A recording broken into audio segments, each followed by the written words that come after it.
नमस्कार दोस्तों, आप सभी लोगों का एक बार फिर से स्वागत है आपके अपने चैनल एग्ज़ाम नीति में।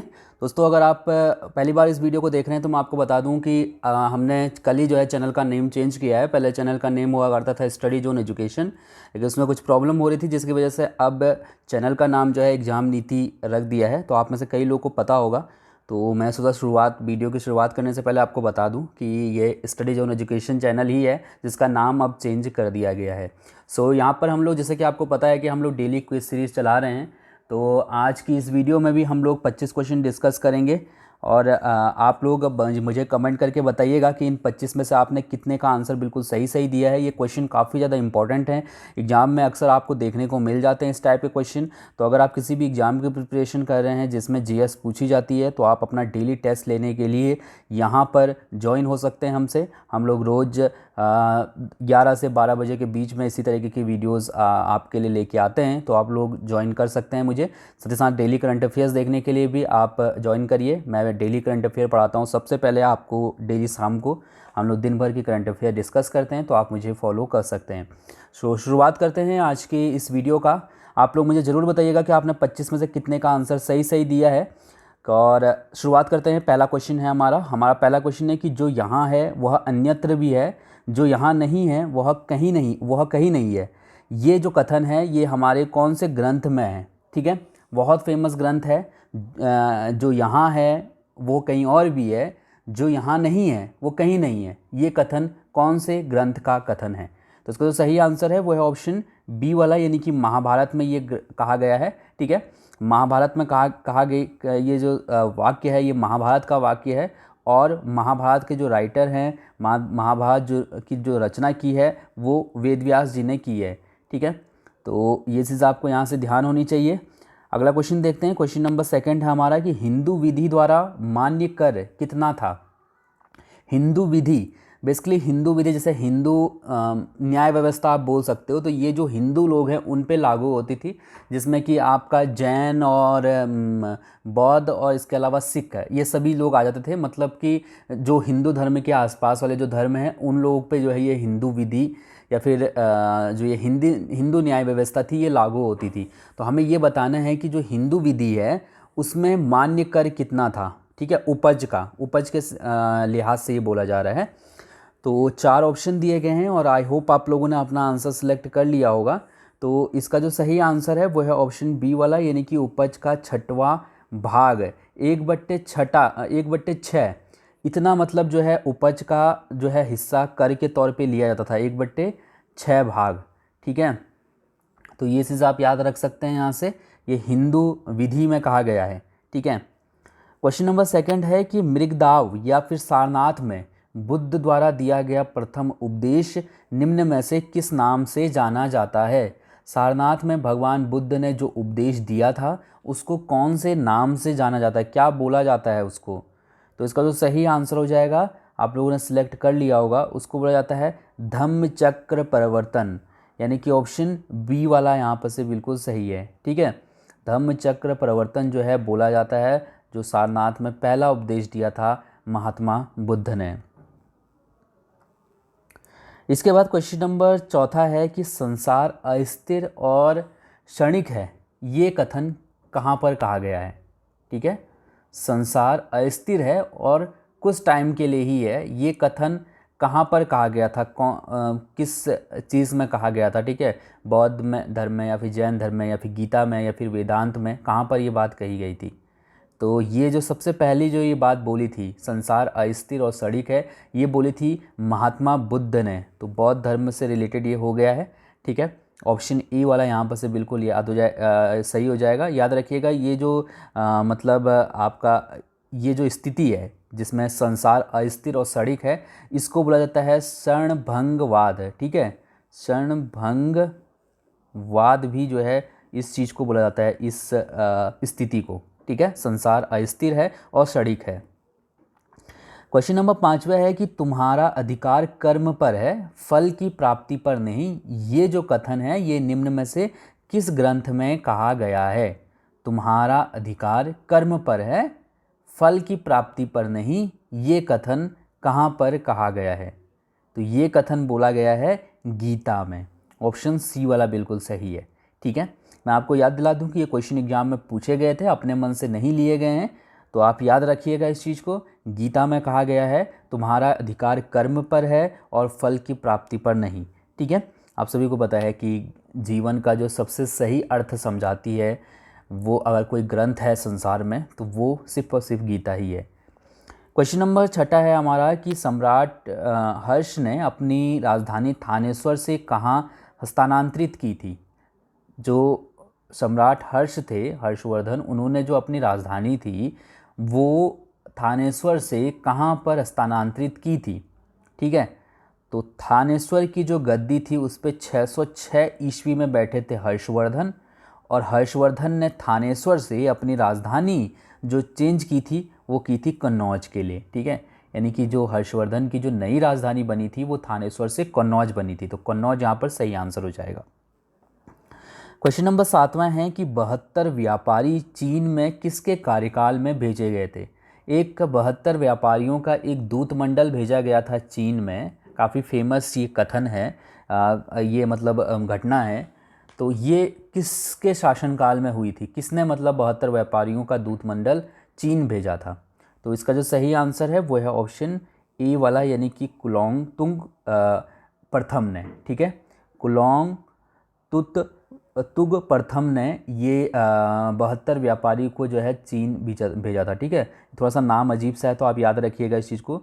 कुलोन तुग प्रथम ने 72 व्यापारियों को चीन भेजा था। कौन थे ये, तो ये जो है दक्षिण भारत के एक बहुत ही फेमस शासक थे। ठीक है, चोल राज्य जो है मतलब चोल वंश जो है संबंधित थे ये, तो इन्होंने 72 व्यापारियों का एक दल जो है चीन भेजा था। क्वेश्चन नंबर 8वां है कि बाजार नियंत्रण प्रथा लागू की थी। ये जो बाजार नियंत्रण की जो प्रथा है ये किसने लागू की थी। ठीक है, तो बाजार नियंत्रण प्रथा की अगर हम बात करें तो ये चीज़ें काफ़ी फेमस हैं। जो आर्थिक सुधारों में जो महत्वपूर्ण किसी ने अगर सुधार किए थे तो वो अलाउद्दीन खिलजी ने किए थे, यानी कि ऑप्शन बी वाला यहाँ पर से बिल्कुल सही हो जाएगा। अलाउद्दीन खिलजी ने बाजार नियंत्रण प्रथा लागू की थी, और बहुत सी प्रथाएं ऐसी थी, बहुत से ऐसे सुधार थे जो कि अलाउद्दीन खिलजी ने किए। उसमें से एक महत्वपूर्ण सुधार ये भी था कि सैनिकों को जो एक निश्चित वेतन देने की जो प्रथा थी वो यहीं अलाउद्दीन खिलजी के शासनकाल में अपनी चरम सीमा पर थी। वरना उससे पहले जो है सैनिक थे उनको अनाज और खेती इस तरीके की चीज़ें जो है वेतन के तौर पे दी जाती थी, लेकिन अलाउद्दीन खिलजी ने उनको एक निश्चित वेतन देने का फैसला किया था। सो ऑप्शन बी वाला यहाँ पर से बिल्कुल सही हो जाएगा। क्वेश्चन नंबर 9 वाला है कि मोहम्मद बिन कासिम था, क्या था मोहम्मद बिन कासिम। ठीक है, तुर्क, मंगोल, अरब या तुर्क अफगान, कहाँ का ये रहने वाला था। तो मोहम्मद बिन कासिम जो है जिसने कि 711-712 ईस्वी में भारत पे आक्रमण किया था, ये अरब का मूल निवासी था। ठीक है, याद रखिएगा। जो चंगेज़ खां की हम बात करते हैं, चंगेज़ खां जो है वो मंगोल था। ठीक है, और यहाँ पर हमसे मोहम्मद बिन कासिम पूछा गया है, तो मोहम्मद बिन कासिम अरब का निवासी था। क्वेश्चन नंबर 10वां है कि वास्को डी गामा भारत कब आया था। वास्को डी गामा भारत कब आया था। सो वास्को डी गामा भारत आया था कब, 1498 में। ठीक है, आप सभी को लोगों को पता होगा कि वास्को डी गामा भारत जो है कालीकट के तट पे आया था। ठीक है, तो काफ़ी एग्जाम में पूछा जाता है। कालीकट के राजा थे जैमोरिन, तो उन्होंने जो है वास्को डी गामा का स्वागत किया था। 1498 में वास्को डी गामा पहली बार जो है भारत आए थे। ठीक है, क्वेश्चन नंबर 11वां है कि रेयतवाड़ी प्रथा की थी। ये जो रेयतवाड़ी प्रथा है ये किसने प्रारंभ की थी, हमको ये बताना है। ठीक है, ये टॉमस मुनरो है या फिर थॉमस मुनरो भी कहीं पर लिखा जाता है। ठीक है, ये याद रखिएगा, वैसे थॉमस मुनरो ही इनका नाम था। थॉमस मुनरो, कहीं कहीं पर टॉमस मुनरो भी लिखा जाता है, एग्जाम में कई बार पूछा जाता है। दोनों ऑप्शन एक ही चीज़ होते हैं ये। ठीक है, तो याद रखिएगा ये जो रेयतवाड़ी जो ये प्रथा है ये थॉमस मुनरो के शासनकाल में ही जो है मतलब उन्होंने ही जो है शुरू की थी। ठीक है, तो इसमें एक किसान होता था जिसके नाम से जो है मतलब एक भूमिदार किसान होता था जिसके नाम से भूमि होती थी, भूमि का स्वामी वो होता था, उसी के नाम से सारे कागज़ होते थे और वो जो है सरकार को लगान देता था। ठीक है, और उसके अंडर में जो है कई लोग काम भी करते थे जिन लोग के पास खेती नहीं होती थी। ठीक है, तो ये थॉमस मुनरो या टॉमस मुनरो ने प्रथा ये शुरू की थी, रैयतवाड़ी प्रथा। ठीक है। क्वेश्चन नंबर 12 है कि किन दो नेताओं ने भारत में दौरा कर सामाजिक उत्थान का कार्य किया? कौन से दो नेता ऐसे थे जिन्होंने भारत में दौरा करके सामाजिक उत्थान को बढ़ावा दिया था?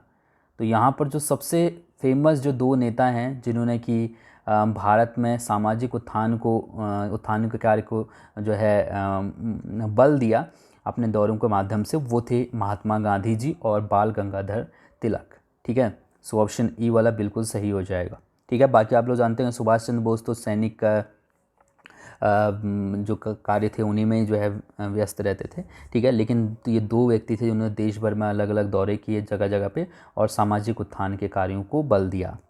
क्वेश्चन नंबर 13 है कि शिक्षा के माध्यम के रूप में अंग्रेजी की वकालत सबसे पहले किसने की थी? ठीक है। ये तो बहुत फेमस है, इनके नाम से तो इंडिया में कई कॉलेज भी हैं। लॉर्ड मैकाले इसका सही आंसर हो जाएगा। ठीक है। 1835 में अंग्रेजी शिक्षा पत्र में जो है शिक्षा माध्यम से इन्होंने वकालत की थी और इन्होंने कहा था कि मतलब जो शिक्षा का जो माध्यम होना चाहिए वो अंग्रेजी होना चाहिए। ठीक है। तो अंग्रेज़ों ने जो प्रक्रिया फ़िक्स की थी, जो काम फ़िक्स किए थे पहले, आज तक हम उन चीज़ों से नहीं निकल पाए हैं और आज भी हम लोग अंग्रेजी को इतना ज़्यादा महत्व देते हैं कि अगर आपको हिंदी नहीं आती है तो कोई आपको कुछ नहीं बोलेगा, लेकिन अगर आपको इंग्लिश नहीं आती है तो फिर आपका मजाक बनने से कोई नहीं रोक सकता। आप अगर गाँव में रहते हैं तो भले ही आप एक बार को तब तो कोई मतलब नहीं होता, लेकिन जैसे आप शहरों में जाएंगे आप साफ देखेंगे कि अंग्रेजी को लोग कितना महत्व देते हैं।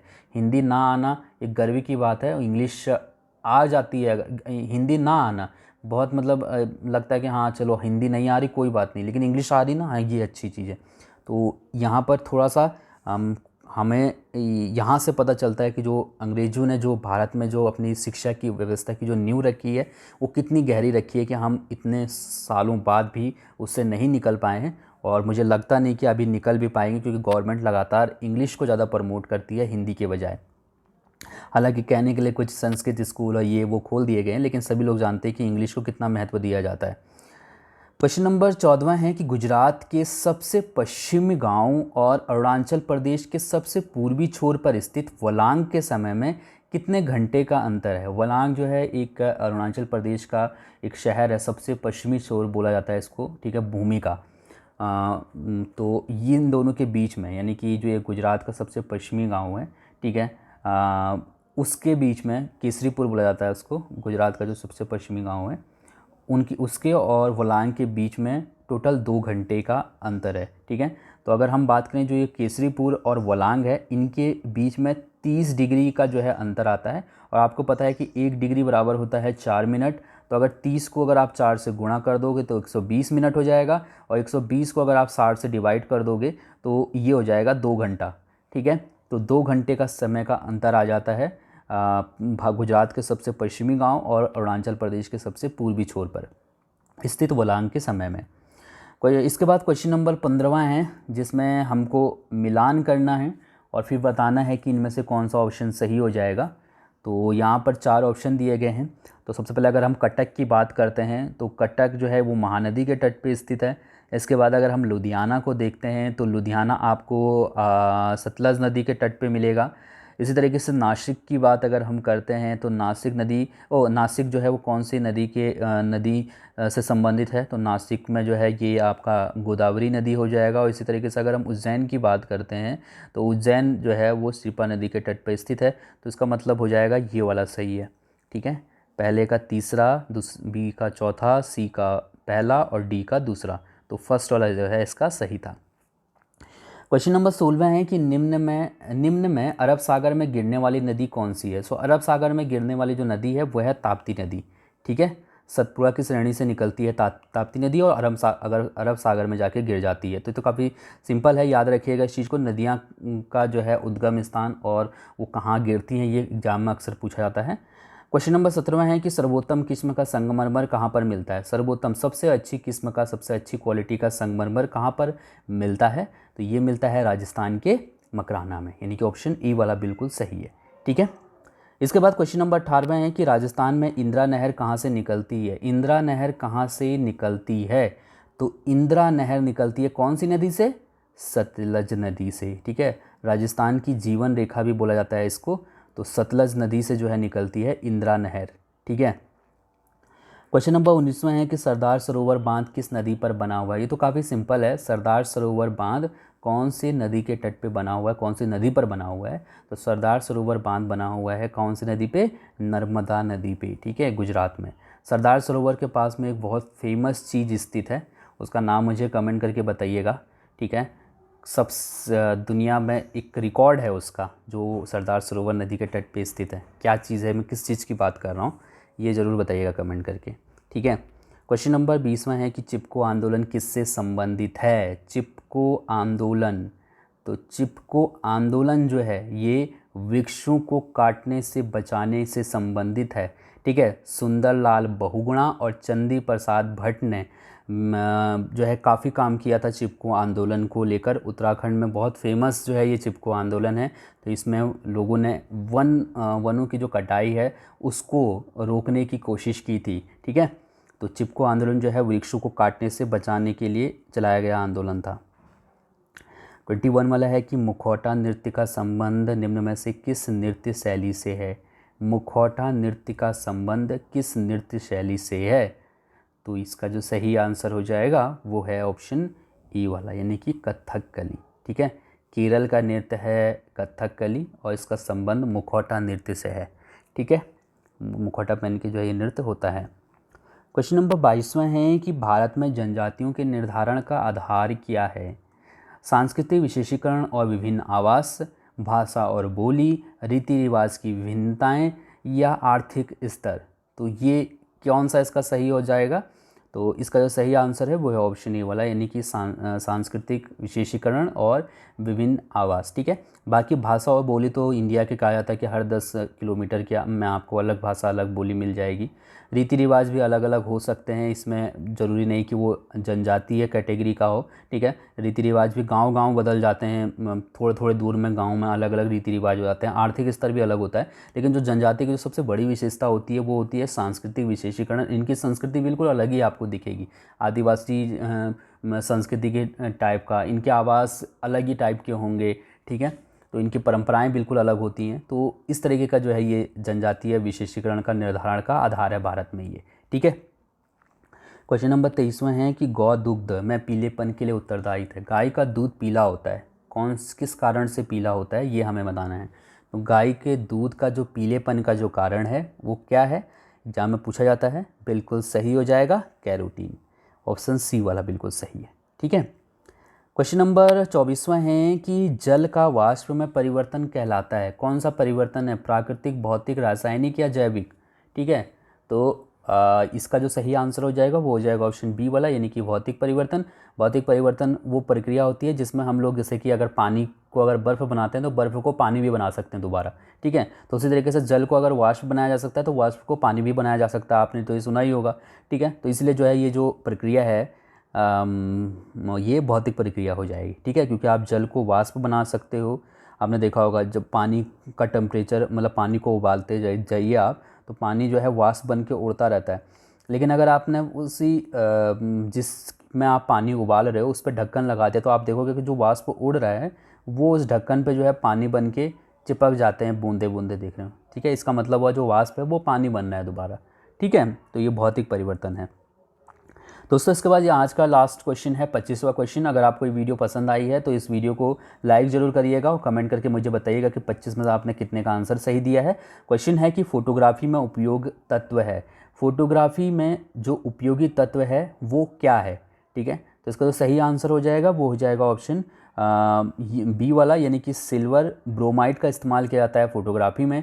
सो ऑप्शन बी वाला बिल्कुल सही है। सो ये थे हमारे आज के 25 क्वेश्चन। आई होप आपने इस क्लास को एंजॉय किया होगा। थैंक यू सो मच इस वीडियो को देखने के लिए। यहाँ पर कुछ चीज़ों को मैंने थोड़ा बहुत डिटेल में बताया, कुछ चीज़ों को नहीं बताया क्योंकि हमारी एक क्विज़ रहती है। तो इसमें ऐसा नहीं होता कि अगर मैं एक एक चीज़ डिटेल से बताने लगूँ तो क्विज़ बहुत लंबी हो जाएगी, तो कोई फ़ायदा नहीं होगा, उसमें मज़ा नहीं आएगा आपको सॉल्व करने में। सो अगर आपके कोई सुझाव होंगे तो आप कमेंट करके बता सकते हैं। Thank you.